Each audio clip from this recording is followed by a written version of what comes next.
Welcome to competitive exams. This is the ninth part of this paper. Question 81 is density of water is. पानी की density कितनी है?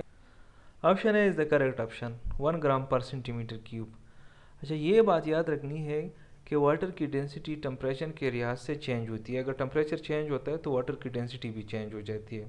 नीचे मैंने एक टेबल दिया है कि जब वाटर आइस फॉर्म में होती है, मतलब बर्फ़ होती है, तो उसकी डेंसिटी उस टाइम पे 0.920 ग्राम पर सेंटीमीटर क्यूब होती है। फिर जब ये 20 डिग्री सेंटीग्रेड पर इसका टेम्परेचर पहुंच जाता है तो एट दैट टाइम इसकी डेंसिटी 0.998 होती है। और जब इसकी टेम्परेचर 4 डिग्री सेंटीग्रेड होती है तो उस टाइम उसकी डेंसिटी 1.00 होती है।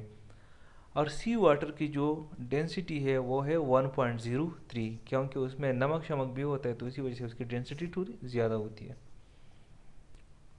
Question 82 is temperature of gas if volume decreases and pressure increases. अगर वॉल्यूम डिक्रीज होता है और प्रेशर इंक्रीज होता है तो टेम्परेचर क्या होगा? Option C is the correct option constant. अब बेसिकली चार्ल्स लॉ हमें ये बताता है कि प्रेशर, वॉल्यूम और टेम्परेचर का आपस में क्या रिलेशन है गैस के लिहाज से। So the volume of an ideal gas at constant temperature is directly proportional to the absolute temperature. इसका मतलब ये है अगर टेम्परेचर बढ़ता है तो वॉल्यूम इंक्रीज़ होता जाएगा। लेकिन यहाँ पर जो है ना, प्रेशर और वॉल्यूम के रिलेशन को अगर हम देखें, अगर प्रेशर बढ़ता है तो वॉल्यूम जो है वो कम हो जाता है, और इसी तरह अगर प्रेशर कम हो जाता है तो वॉल्यूम ज़्यादा हो जाता है। तो इन दैट केस जो टेम्परेचर है उसको कांस्टेंट रखना होगा। Question 83 is radioactivity was discovered by. Radioactivity किसने डिस्कवर की थी? Option A is the correct option Becquerel. Becquerel एक फ्रेंच फिजिसिस्ट है। इन्होंने मार्च 1 1896 को रेडियो एक्टिविटी डिस्कवर की थी।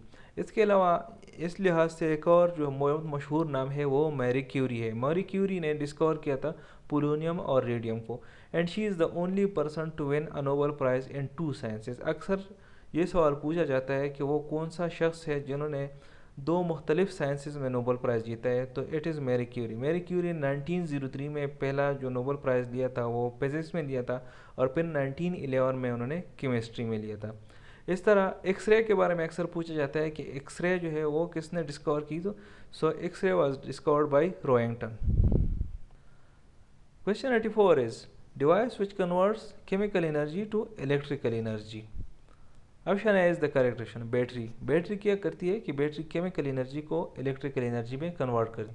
Question 85 is earth is a dash. Earth क्या है? Option C is the correct option earth is a planet. Question 86 is life span of red blood sales are. Red blood cells का जो life span है वो कितना है? Option C is the correct option 120 days. जो WBC का life span है और वाइट ब्लड सेल्स का, उसका तकरीबन 12 से 20 दिन का है, after which they are destroyed in the lymphatic system.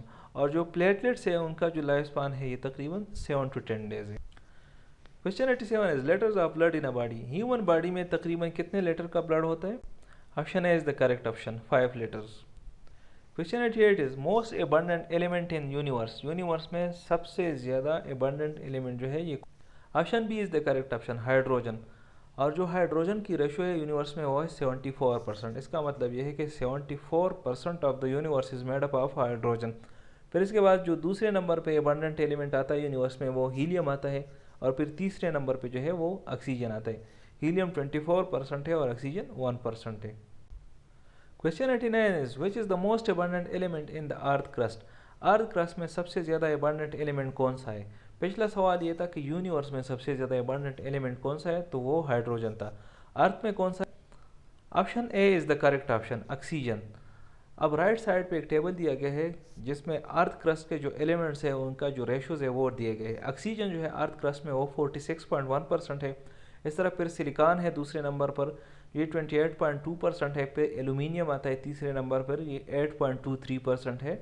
चौथे नंबर पे आयरन 5.6%, फिर कैल्शियम, फिर सोडियम, फिर मैग्नीशियम और फिर पोटेशियम।